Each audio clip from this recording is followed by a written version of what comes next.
What's up, everybody? It's Dan from Atlas Lens Co., and we are back here with another fabulous Telecast Tuesday. There's another Dan on the screen with me right now. We are being filmed with an Alexa Mini LF with the 18 millimeter Orion. We're in classic Alexa Mini mode, not full LF mode. What's going on with you today? Hello, it's me, Dan, as well. Dan.cinema. AKA my boy Hajun. We're out here. Big thank you to B for running the telecast today. Thank you to Justin. Thank you to our guy Brendan. Thank you to Devonte. Thank you for tuning into our stream. If you have questions or comments, drop them in the chat below. And I should not be remiss to thank our fabulous sponsor, Ketoneade Snake Water Energy. No caffeine, crystal clean. Got me feeling like a laser beam, full of energy, vibing, straight passing the vibe check today. Let's get into it. So we have a very cool restream telecast for you today. It is a panel with fantastic director Elizabeth I and her film New Wave. If you haven't seen this film, you saw the film, right? Oh yeah, it was a great documentary. Absolute, heartwarming, touching, cultural experience. So we are excited to showcase this. If you haven't seen this film, you must see it. Elizabeth is touring the film, 50 screenings in 50 cities this year to commemorate the 50th anniversary of the end of the Vietnam War. New Wave, what a powerful, incredible documentary, very touching. Hit us if you have comments. If you've seen the movie, drop some comments below. If you haven't seen the movie but would like to see the movie, comment below, ask us some questions. We would love to see you at a future screening of this film.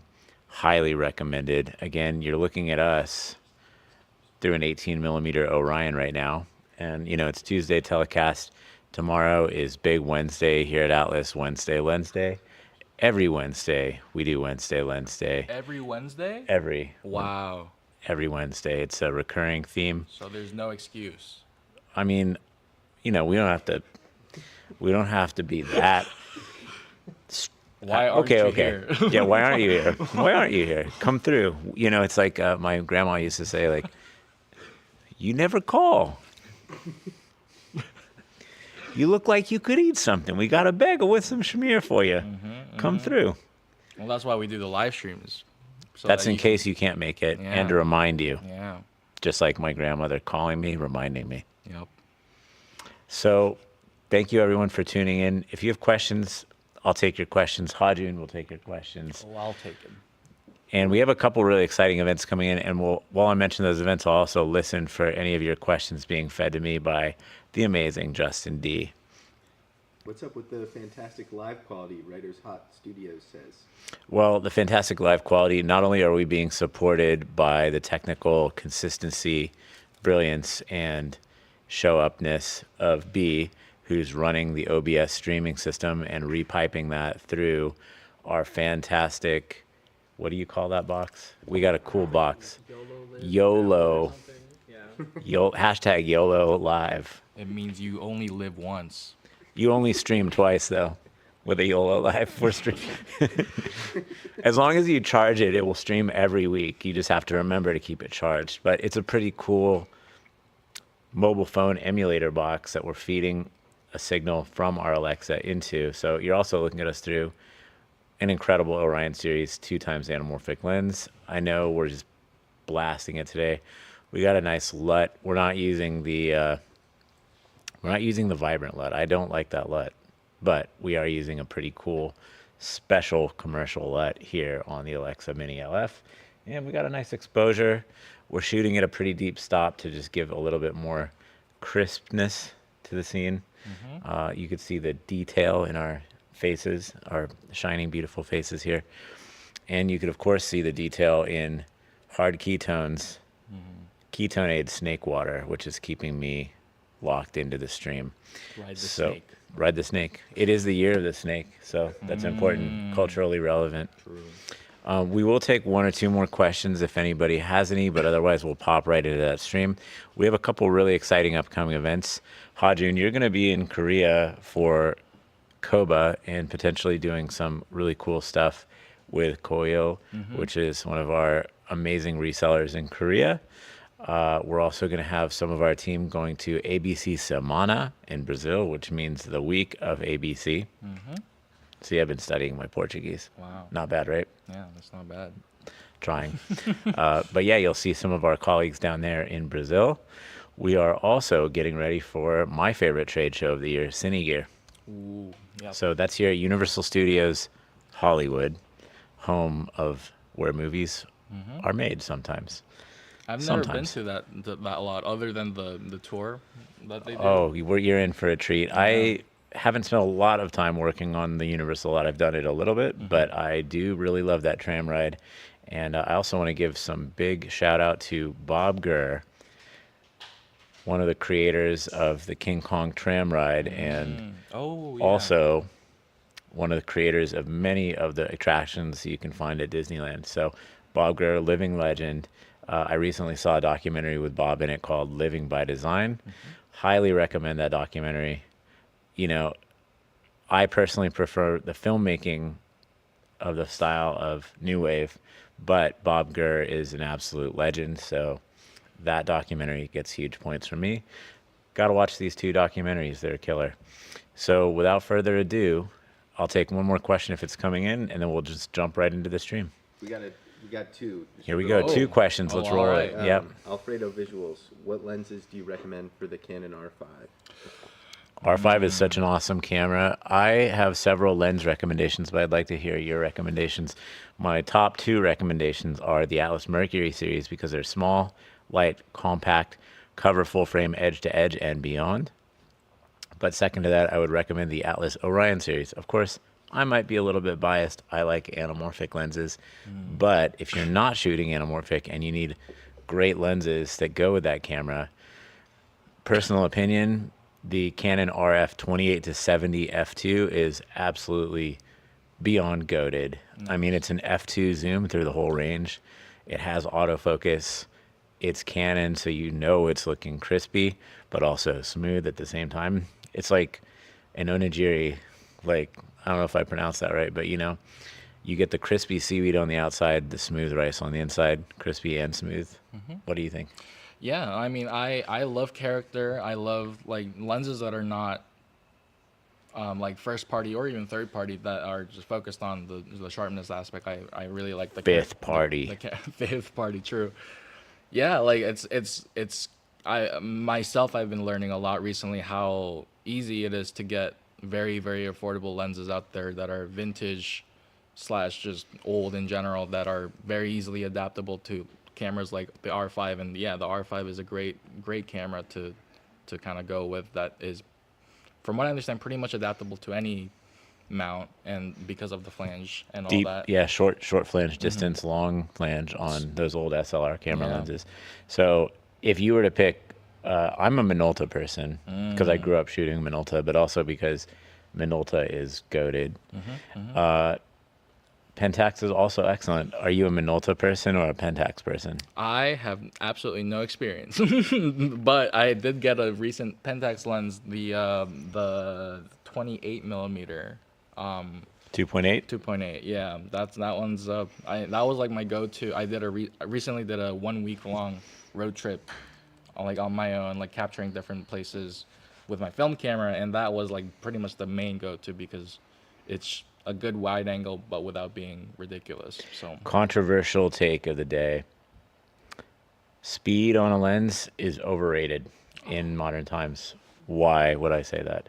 Well, sometimes one of the things we like about vintage lenses is that they generally have darker transmission. I know, I offended, bro. They have generally darker transmission than even they're marked. So you'll have like light loss due to the density of the elements or the density of, you know, dust that's accumulated on them over the years. But like if it's an f3.5 lens, it might only be like a t4.4 or something. But, you know, many people have gotten addicted to this idea of wide open aperture equals shallow depth of field equals cinematic. And I would like to contest that notion slightly, like not overtly, but just a little bit, and say, hey, take a look at some of those f3.5 lenses. Again, they're dirt cheap if if you search around thrift stores or eBay or Etsy, and then you're going to find that the depth of field is actually quite shallow. It's really about like where you position your subject relative to your focal length. And if you're shooting at a 3.5 or a 4 and you're close to someone with a 28 millimeter lens, it looks pretty sick. If it's spherical, I mean, it's not anamorphic, so it's not going to be as good, but still a lot to learn, a lot to enjoy, a lot of great images to make with those lenses. And then if you're using those old lenses, another hot tip I can give you is either get an extension tube if you're using a spherical lens, which hot tip won't work with an anamorphic lens, in which case, you could also get diopters, which are like reading glasses for your lens. They let it look closer. So diopters and a vintage lens that won't focus that close will give you some really cool, interesting, unique looks. And we'll take that other question while you feed some other thoughts. You got Yeah, some other I thoughts? mean, because as a camera assistant, it seems obvious when I learn it, but Working with CG. Wait, what? Continue. Oh no, it's all good. As a camera assistant, it seems obvious how like the concept of depth of field of how like if you stop down this amount of distance will be in focus and all that stuff. But like recently, as I am learning into like film photography, the terminology like zone focusing kind of starts popping up, and I'm like, oh, that's pretty much what I basically learned of how being mentally aware of how much distance will be in focus if I stop down and set a certain distance, and that seemed obvious, but still like a way, like a brand new way of kind of reminding myself, because especially in film photography, I really try to like, oh, I really want to like get that critical focus for every single shot or whatever. But after kind of realizing that, I was like, wait, I can just set it and just kind of basically, frame for the shots that, oh, I want the subject to be here. I'll just run up to him and get that quick picture and leave. And that helped me a lot, because like one of the things I learned was like, if you have the moment to capture, you just have to take it. You can't just wait and like wait for that perfect moment or whatever. You just have to. So that definitely helped me like speed up the process. So I do agree that like stopping down is like fine, and as an AC, please do that. I'm looking Not at you, self-interested Z. at all. I'm looking at you, Z. Z from Tilt Ice Story. If you're gonna keep shooting wide open. Anyway. We do have a couple other really killer questions coming in. So Balram Tiwari asks, can you share some info about doing CGI work with anamorphic lens? What are the challenges and how to tackle them? Well, I'm not someone who does a lot of work shooting. Actually, I take that back. I used to shoot a lot more where we'd be comping in CG elements, but I don't shoot as much anymore because I'm busy running a lens company. However, I would say the secret to getting good shots, whether you're shooting CG or not, as to your point earlier, is to commit to what you're doing. So you have to think about the lighting and commit. If you're the person who's working with either a really great VFX supervisor, or you are in the modern times and you're trying to do the CG yourself, bold move, and also commendations. I think you can do it. I can't do it, but I bet you could. Commit to your shot, commit to the craft, and then bring your references from the real world into your computer graphics simulation. So what I mean by that is you could either shoot distortion charts to try to match some of the distortion, some of the reactivity of the lens relative to the flares, and then the way that would integrate in the scene with your objects, and try to imbue those characteristics into your simulated objects.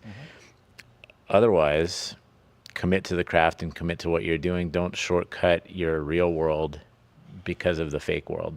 So we're trying to make everything look as realistic as possible, unless we're trying to make something that's like completely surreal, right? Like if you're trying to aim for reality, take reality as your model and bring it into the virtual world. And if you're aiming for surreality, then go absolutely bonkers and bring whatever you want into the equation. And then, take measurements. So I think some people are over reliant on the idea of like lens metadata. Again, I'm not doing that work, but if you are someone that is doing that and you're knowing you're getting into that situation, I can recommend using an external box that connects to your lens motors so that you're not making your AC use a lens focus system they don't want. So if they're like Preston people and you're like, you have to use the high five because that's what has the data, that's kind of like a weird equation. So optimally, you want to put people in the best possible conditions that they can succeed in and then let them run with it. And like if you just add external measurement boxes to your system, that's a really great way to get that metadata without interfering with their process. That's my personal opinion. And then we had another question coming in from Jazz, which is Minolta optical DNA what you find in modern Sony lenses? I would say that Sony benefits from two key partnerships in terms of the way that they productize their lens designs and their execution of lenses. So they, of course, have Minolta folded in as part of the company a long time ago, and that's sort of the origin of the original Alpha series, which were not the same as the E-mount cameras, but the Alpha that is pre-E-mount, those were literally like Minolta autofocus design systems with Sony digital technology. And that turned out really nice. And yeah, of course, you got that great Minolta optical design heritage. But they also have a great partnership with Zeiss, another fantastic lens manufacturer with over a century of lens expertise. So the combination of those connections and collaboration, very powerful, very nice lenses. I'm a fan. And then I think we had finally one last question that was coming in that I'm going to read off the screen and reflect back to you, which was something to the effect of what upcoming projects do you have that you're most excited about? I have a multitude of projects here at the company in terms of developing ongoing processes, ongoing products, and ongoing interactions with people out there, experiences. And for me, the experiences are one of the most rewarding things that we do. So getting ready for all of those major trade shows, whether it's Euro Lens Summit in England, ABC Semana in Brazil, Koba in Korea, the JL Fisher barbecue right here in our own backyard in Los Angeles, which we hope to see you at, or even just tomorrow's Wednesday Lens Day and every Wednesday Lens Day. I think connecting with the community, connecting with people is really one of the most exciting and valuable ongoing projects that we have. But I'm also making sure that we nurture all of our other projects like new products, new content creation, and new explorations. So we don't necessarily produce movies here, but we know there's a lot of great movies in the pipeline. One of the movies that I haven't personally gotten the chance to watch yet, but is streaming on Netflix right now, is The Electric State. Some people loved it. Some people hated it. I haven't watched it yet. So I guess I'm neither of those people yet. Did you like it? Shout out yeah, we're talking to you. Do you like it? Do you like it? Did you see it? I'm not, no. So we're in the same boat. We got to watch that movie. Yeah. Watch that movie. Let us know in the comments. But don't tell us too much. No spoilers, please. Nope. And another project I'm excited about that shot with Atlas lenses is Project Hail Mary, another science fiction film. I like science fiction. I also like personal stories. So we'll see if there's any other questions for the chat. But I'm excited to roll this interview with Elizabeth I about the film New Wave. See that film if you haven't seen it. And we'll see you next Tuesday, and we'll hope to see you tomorrow at Atlas Wednesday Lens Day. Thanks for tuning in. And thank you, Snake Water, Ketone Aid. Ride the snake.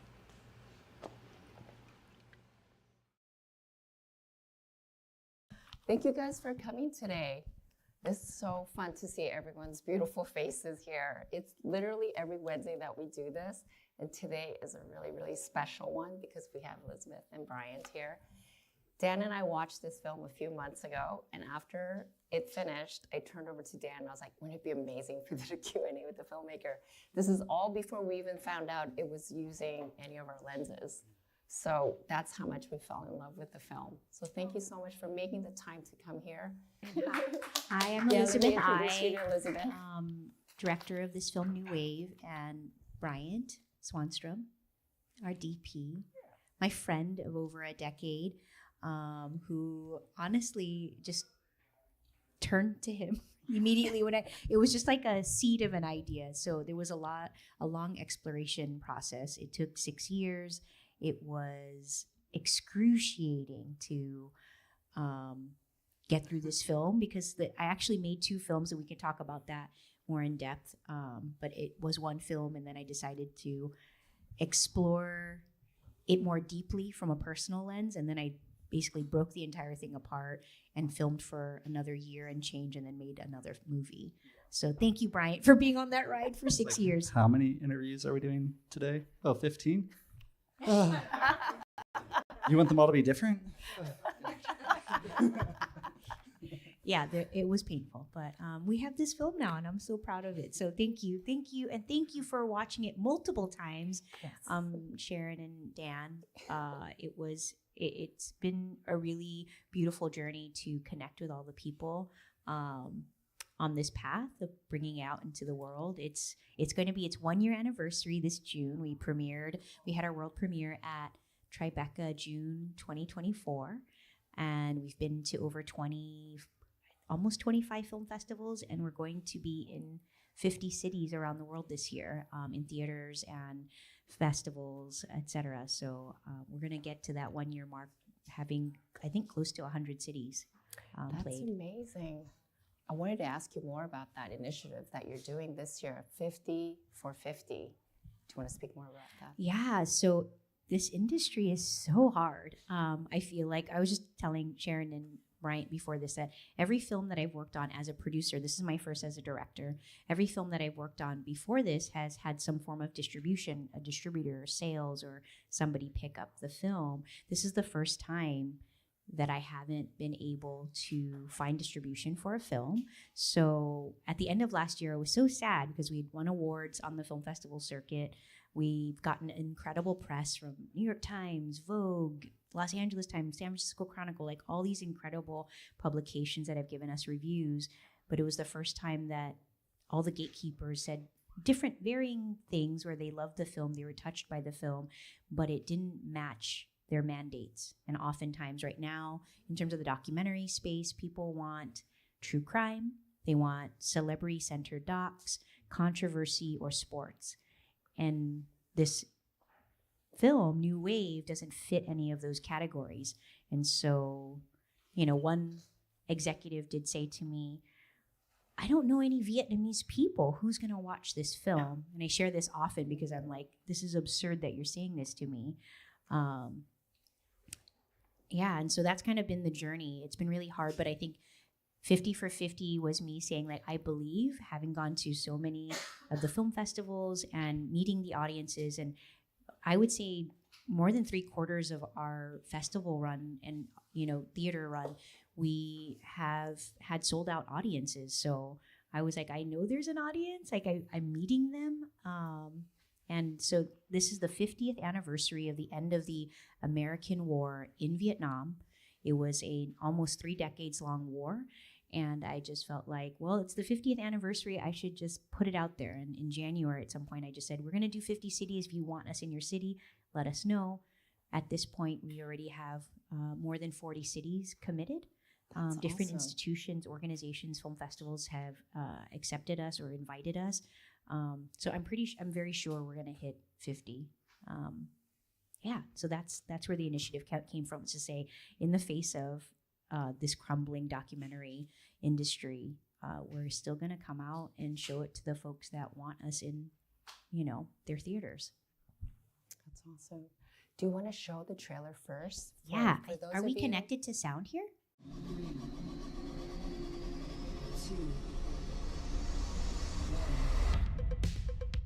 When I left Vietnam and came to California, it was the beginning of the 80s.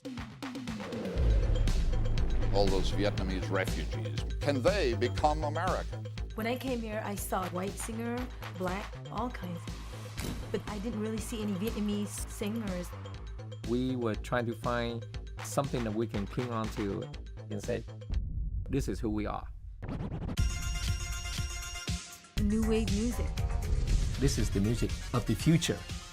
The American public never listened to this stuff. We push ourselves to become completely different. As a kid back in the 80s, I was raised on New Wave. I watched how this music saved a lost generation.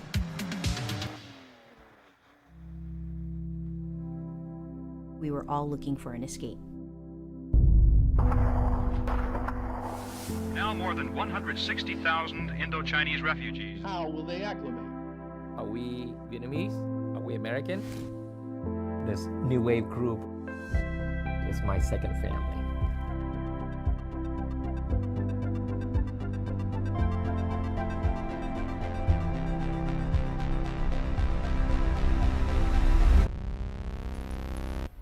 So I guess just a little bit more context around the film. Yeah, we made 2 films. The first one was a historical look back on this first refugee generation. And I just wanted to tell a different story than the ones I had seen about my people. As a second generation Vietnamese American, the only context that I had growing up was these really tragic stories that were made by white men. Some, that have multiple of films like this. The Vietnam War films have won Oscars. And so those were the depictions. Every time I thought about my people, I would think of them in this context of, white male directors that directed films with white male protagonists at the center of them, and my people in the background with these like awful, horrific things happening to them. And I just wanted to tell a different story because obviously we listen to music and we're punks and we've been rebels and we've gotten into trouble and we love, our friends and getting together. And I felt like it was time back in 2018 when I was pregnant with my daughter that I tell a different story. So New Wave, I thought that a historical look back at that time was just all I wanted to do. But after 4 years of making that version of the film, something changed in me and I ended up putting myself in the film, and we can get into more about that, but I wanted to just share kind of like why I even started the project. So yeah, going back to that, you didn't see the type of stories that reflected your reality, so you went out and made your own film about it. I love that. And even for distribution too, you don't see those opportunities and you're going out there making that opportunities for yourself. That is incredible. I mean, I think that's kind of a very common story, though, for marginalized groups, right? You don't see yourself represented, so you're going to have to soup to nuts, figure it out on your own, every single aspect of it. So even at this point, I was like, oh yeah, all my films, even though they were indies and, maybe it wasn't a mainstream kind of concept or, not a white person at the center of the narrative had found distribution. Even at this point in time, I'm going to figure out how to distribute this myself. And strangely enough, as I put it out there, like, oh, here, I want to be in 50 cities. In 6 weeks, I got 40 cities saying, I want your film. And I don't have millions of followers. I have like a very small, like 8,000, followers on our Instagram. And that was who I reached out to. I just put a graphic on Instagram and said, if you want us in your city, fill out this interest form. And we already had like, I don't know, over 100 people reach out. So that's been really cool. I think the social media campaign has been exceptional, seriously. Oh, thank you. It's small but a mighty engaged audience. Please, check out their social media accounts and follow them. And I love reading the comments because it's usually about people saying, I feel so seen. Yeah. This is the story of my family. I connect to it so much. Please show it again at this other city. So you're hearing from the people that it is important, that they love seeing it. Yeah. So I want to learn more about how you got started in this filmmaking journey, as well as Bryant's story as well. Yeah, Bryant, maybe let's hear a little from Bryant too. Really? Yeah, why are you in this industry? Well, growing up, I always was creating images, everything, like was shooting weddings when I was in high school type of deal. And then I moved to California to do commercial ad photography, and I got really burnt out and bored with it. One day I found this thing called a Steadicam, which, funny enough, this used to be the Tiffin Steadicam building, which I haven't been here in like 15 years. And I was like, I've been here before. What the heck? Anyway, so just started messing around with Steadicam and ended up kind of on music videos. Like, this is way more fun. It's way more exciting. You can't fix everything in post like you can in a photo. If you're gonna do this, you have to be really kind of good at it and make sure you're not making a bunch of errors that are going to be $20,000 to fix, especially in like the commercial realm. Love doing commercials, but far and few between. So documentaries fill in the gaps. And I think I met you on the first short film I ever did Steadicam on. Oh yes, Kate Marks. Yeah, Kate Marks is yeah. Amanda. And that was like maybe a year into it's been now 12 years or something as far as the Steadicam journey. And that was the first time I met her. And we just kind of fell in love with working with each other. And over the years, finally this project came up. She's like, can you help me with this? I was like, I trust you. Let's go. And obviously, I want to tell your story. And it wasn't originally your story necessarily. Yeah.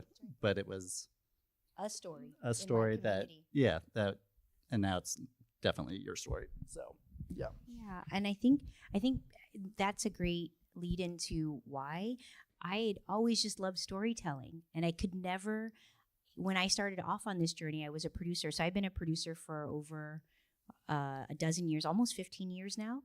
And so when I met you, it was early on my journey too, maybe a few years in terms of producing, but I just love stories so much. They touched me. I grew up, I wasn't a cinephile growing up. I'm not proud of that. It's just I didn't have a home where we went to the movies a lot.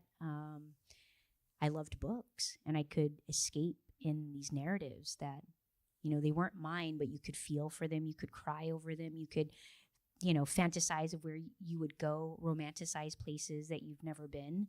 And I think that was really my love of storytelling, where it came from. I was a creative writing major. To my family's disappointment. I was an English major. I loved, creative writing. So I was on this path of figuring out how to be a part of the storytelling space. I didn't know that film was even an option when I was growing up. I didn't go to film school. But I just knew I loved stories. And when I started off in film, I could never see myself or anybody that looked like me or any stories that were about my people, about my communities like mine ever be pictured on screen. So I think that this huge transition for me, moving from the producing space, was believing in everybody else's stories, because I grew up reading everybody else's stories and learning about everybody else, was kind of moving outside of this space of holding space for others to hold space for me. And Bryant and so many of my teammates held space for me so that I could tell my own story. And that was a big part of it, was like, why, how did I start off? I started off just loving stories. And, every time somebody would pitch me an idea, I'd go, yeah, that's a great idea. We should do this. And we had like aligned values, aligned interest. Okay, you're a woman, you're a person of color, you're an Asian, woman, like whatever it was, I would find some reason. Sometimes it was good on paper. It didn't mean that it was good in person in terms of a collaboration, but sometimes it would be. And that was really kind of my guiding, like my North Star was at first like, oh, what are the aligned values for this storytelling? So that I could feel that I was supporting something that I believed in. And that kind of shifted over time for me, like the reason why I wanted to tell stories. So you had some experience producing first, and then how did that transition go from being a producer to being a director? That was hard. I don't know, probably hard for you too, right? Like maybe, I say this because like probably early on I didn't know what I wanted. I still, even on the side here when we were talking, Sharon, I was like, oh, I'd love to like come in here and just really talk to you guys about this early development process. I feel like sometimes as a producer, it feels like it always comes late for me. And as somebody who's like been, like I do everything, like I have to know how, as a producer, you have to know everything in every department, the costume, the makeup, the, craft services. You have to know everything that's going on your set, and you have to be able to speak or have a little bit of the vocabulary for every department. So I think for me, I'm just kind of like a lifelong learner in that way. Like I've always wanted to just kind of absorb anything that I'm working on, because I love it so much. But I think in this phase, making a transition was so hard because I never felt like it should be every decision I should be involved in some place. I want to know reasons as a producer, and I want to be able to give my feedback and, edit things. But as a director, I was very scared to say, this is what I want. And I think that was a part of, like, I don't know. I'm just assuming that it was difficult talking to me. When I'm like, I don't know. You tell me. What should it look like? Well, we didn't talk that much before. No. Yeah, there were some choices where we were like, what are we doing here today? And she's like, I just needed to look good. It's like, okay. Like, that we can do. He's just supposed to feel. I mean, I think I had some words for feeling like, he's confused. So make it look something. Right. Well, I was like, even in the interview, because we did a lot of, it must have done 100 hours of interviews. I don't know. So many mistakes on this film. I should have just had something more simple, like a simple backdrop.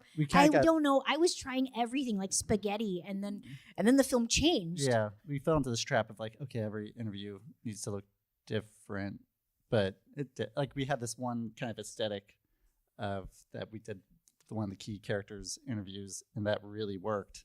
And I feel like we should just stuck with that. But now I know. Yeah. I think that's the great thing about making your first film. Yeah, is like it was also a different movie than it was like it was supposed to be a whole bunch of different points of views when we started, so it made more sense. But then it was like actually it's really just kind of three people leading the story. So it changed. It's fine. We had fun. Yeah, it was a Greek chorus. It was supposed to be lots of people, lots of opinions. Everybody's looking back, telling you about New Wave, about being the first generation, where they came from, why this music, and where they are now. And then that we just scrapped that VH1, behind the music format. And it had no anchor really. It was I think what made it feel not quite right. Yeah. And then I saw one cut of the film. I was like, it's good. I bet it could be better. And then like 2 years later, I saw it at Tribeca, and I was like, oh yeah, that's awesome. Yay. That's not the movie we shot, but great. So as a cinematographer, you don't really know how the end of this whole project you have like an idea. But again, it was her first time directing. And 6 years. Yeah. Not many people. It's a great privilege. I had to fundraise for 6 years to make this movie, and hundreds and hundreds and hundreds and hundreds of thousands of dollars later. Like I had to keep going back to funders and saying, well, I'm sorry, I used the post money to film some more. So can you help me so I can finish this film? Yeah, it was really hard. Yeah. It was really hard. One of the hardest parts was not, as 6 years, there's not a lot of money. We're busy people, so it wasn't. She'd tell me, we filmed this thing. I'm like, why didn't you tell me? I was actually home. I could have come and filmed. But, so we had it was amazing to have 30 something plus people kind of contributing all of their passion and work into the project. As camera operators. There were many camera operators along the way, because it's 6 years. People are lucky on an indie, a fiction film to have 20 days of shooting. If you can cobble together enough money to have 20 days, I had more than 100. So I think it's kind of like, but that's just kind of like me with my iPhone on some days, or I have an FX3 and I would go out with the one lens that I have is one zoom lens that you recommended. You're like, get a zoom lens then, because I didn't have a lot of money, so I was like, okay, I have an FX3 and one Sony zoom lens. This is what I'm going to use. And autofocus. So it was what I had, and that was it. That was one of my questions: is how did you find your subjects? How did I find my subjects? Okay, well, I didn't know I was going to be in the film. There's 3. Linda is the woman we're looking at here. She is the Vietnamese Madonna.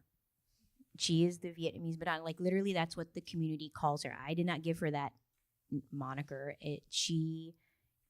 In the 80s, before there was people even called, Vietnamese pop V-pop, which they call it now, like K-pop, V-pop, C-pop. She was the first.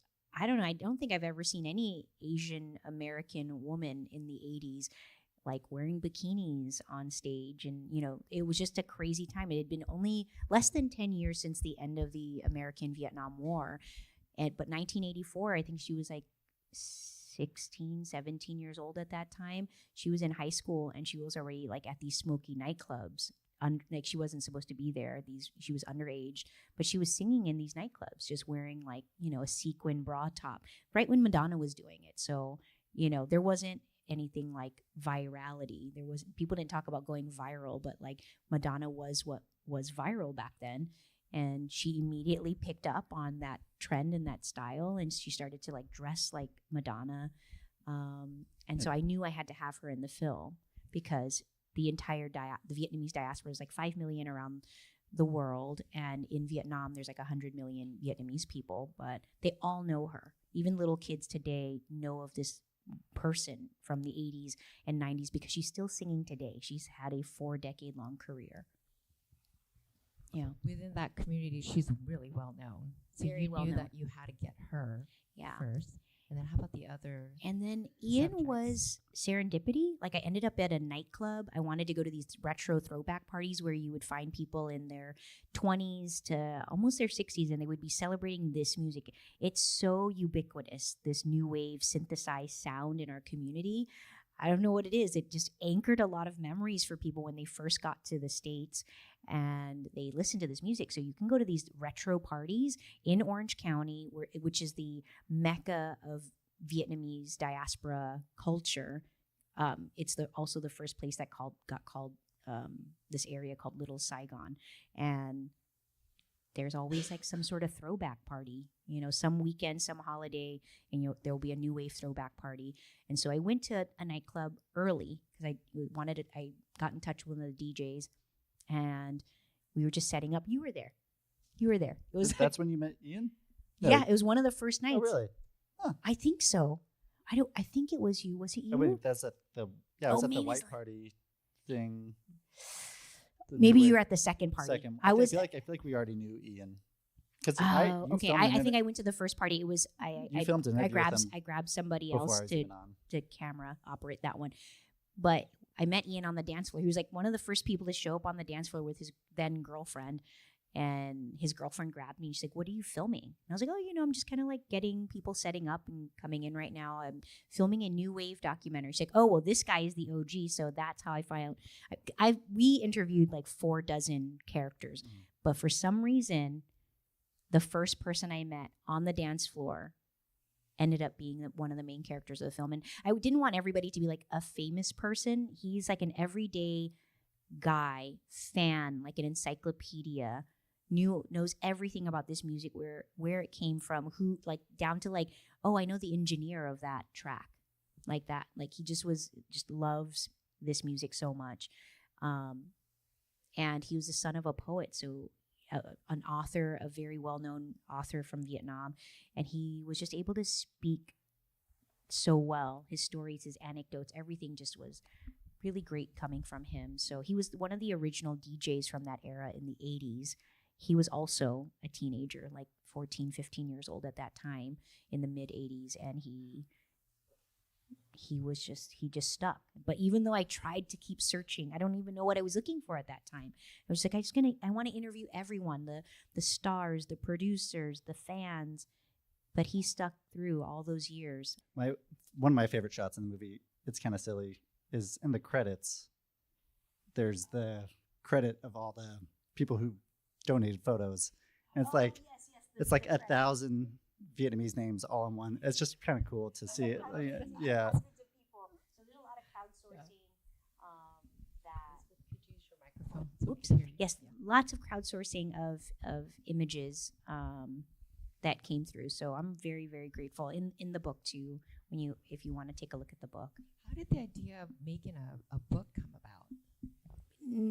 More than 99% of the images that came through didn't necessarily fit the new wave aesthetic that I was looking for, but there were beautiful, beautiful photographs that came through. So actually some were new wave, but they just didn't fit into the story, whatever reason it was.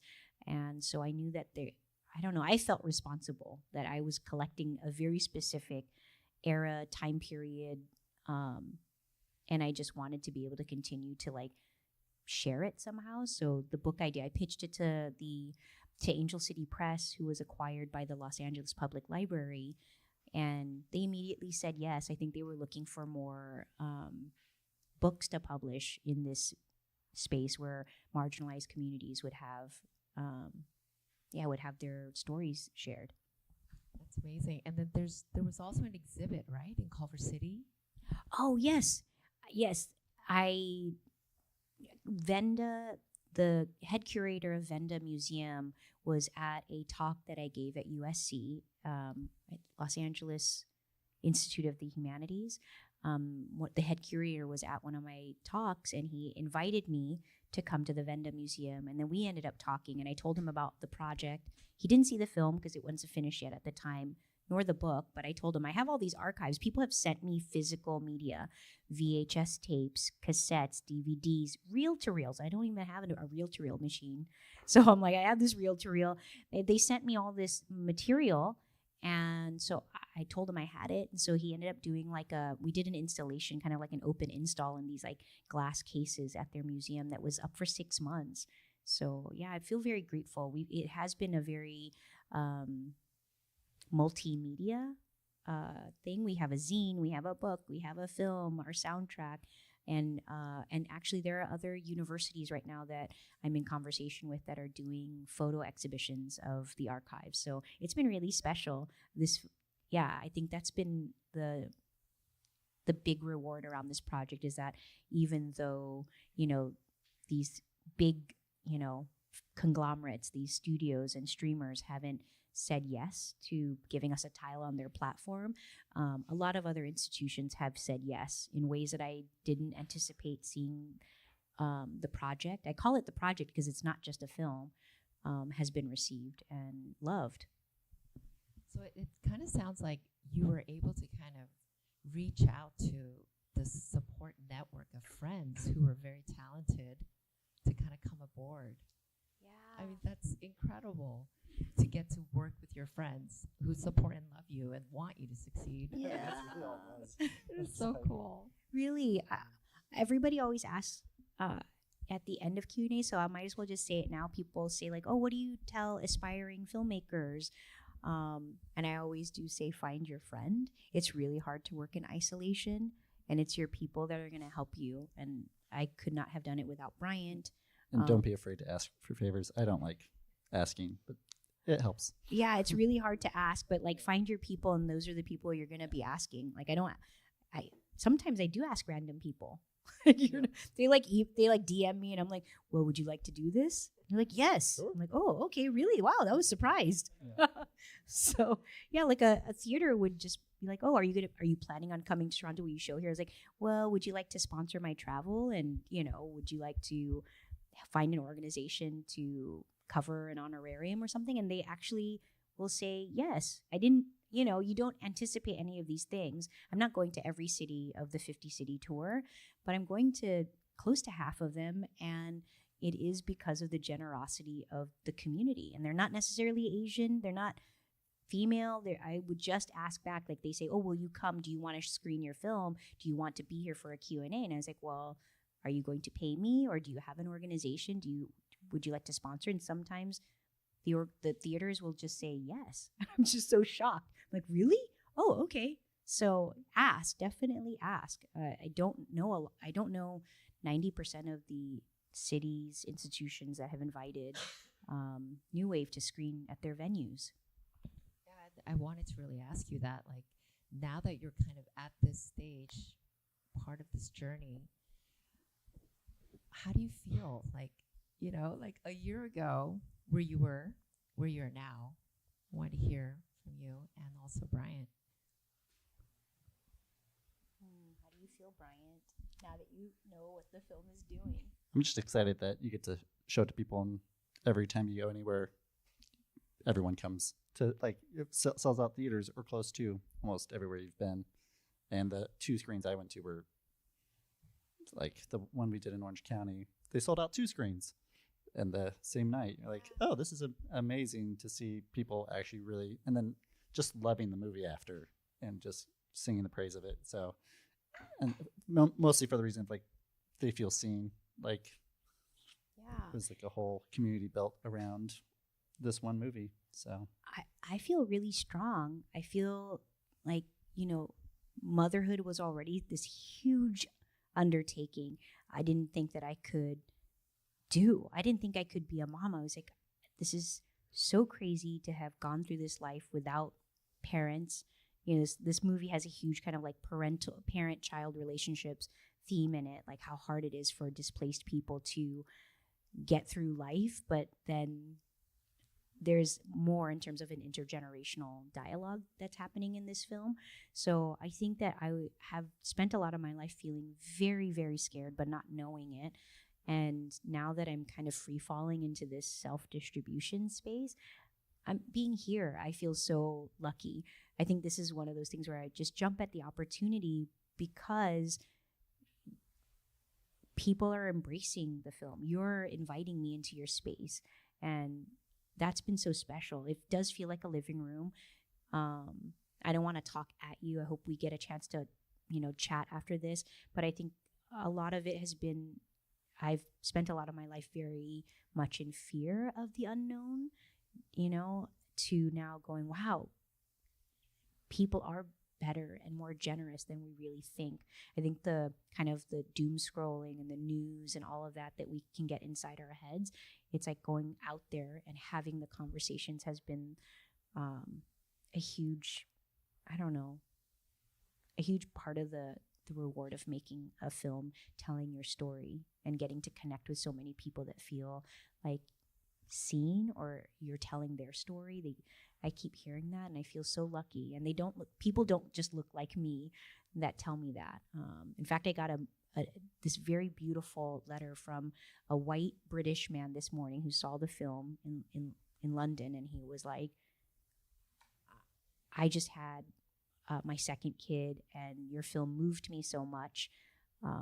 I don't have the same sort of type of displacement as you do, but our family also went through certain wars. So now I'm understanding more the relationship between my parents and their grandparents and our huge disconnect in my own childhood. So to be able to receive these kinds of messages from people of all walks of life has been like the greatest reassurance that I'm going to be okay in a place where I didn't always feel that way.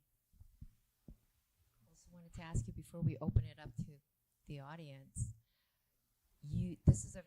it started out as sort of like behind the music, and then it took a turn. Now it's like right in front of the music. Like what? Yeah. So how has that been for you? Like you are one of the key subjects of this story, making it very personal. The fear that I felt before sharing this film widely, I think it's been alleviated. Like I said, that word is stronger. I feel more empowered now, like I've never felt before. Yeah, you grow up in a world where you're like rejected at home, rejected at school, it's a form of rejection to like turn on the TV and look in every magazine and never see a face that looks like yours. I'm getting choked up because I haven't been very emotionally vulnerable my entire life. So now that I'm already like in this film and realizing that not sharing any of these emotions was like a sign of strength is what I thought. I thought never showing your emotions was a sign of strength to this moment of like, oh yeah, I have feelings. And that's a big part of why I want to tell stories. And every story that I tell now is not because I want to make a pretty picture. It's not because I want to use some cool equipment. It's because I want to touch people. I want to be able to connect with other humans. I feel like that's the huge disconnect that we're having now in society, politically. Like we just see these kinds of symbols, but like we're all humans at the end of the day, and that's what's really important. So I feel like I can stand in that now and say that I know my purpose as a storyteller. And it's what gets me up every single day. It's like to be able to communicate with my daughter on this level. And it's not that I have these rules, do this, do that, this is because, but really talk about it. Like, why are we doing these things at a deeper emotional, from an emotional place? and a caring place, and I can do that very openly and transparently, and that feels really good. Thank you for being so brave to put yourself out there, to share your personal story as well.